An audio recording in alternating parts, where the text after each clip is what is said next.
Hello T family, कैसे आप लोग? आशा करती हूँ कि आप लोग अच्छे होंगे, स्वस्थ होंगे, मस्त होंगे, अपने अपने घर अपने अपने परिवार साथ खुश होंगे।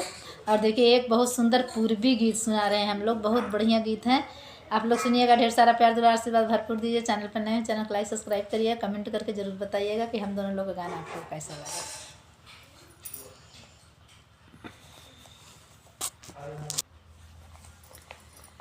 कनिया बना के भाई ठाके अपना घर में, ए पिया अपने बसेला तू शहर में, ए पिया अपने बसेला तू शहर में।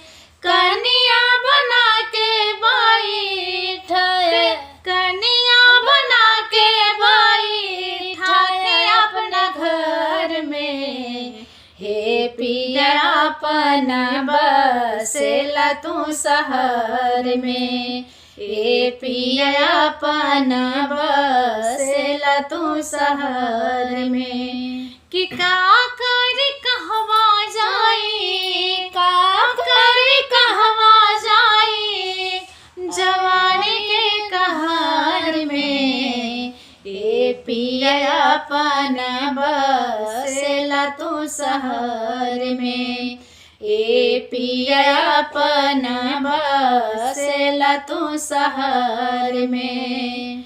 कि काटनिया गड़ेला साजावल से जरिया, कि काटनिया गड़ेला साजावल सजरिया, सपने में अपने से खुल जाला सड़िया, सपने में अपने से खुल जाला सड़िया। कि एक तानी माना रहती, कि एक तानी माना रहती हमारा हर में, ए पिया अपने बसेला तू शहर में, ए पिया अपने बसेला तू शहर में। कि कौना माटी लगाना के करेला नौकरिया, कि कौना माटी लगाना के करेला नौकरिया, आगले गो बजर परे ओकरे कटरिया, आग लाग बजर परे ओकर फैक्टरिया। कि आई बाकी आ जाई, आई बाकी आ जाई ओही नगर में, ए पिया अपना बसेला तू शहर में, ए सैया अपना बसेला तू शहर में। कि साग पात खा के जिंदगी बिताइबे, कि साग पात खाई के जिंदगी बिताईती, तोहरा ही कोरावा के सुख रोज पैती, कि तोहरा ही कोरावा के सुख रोज पैती।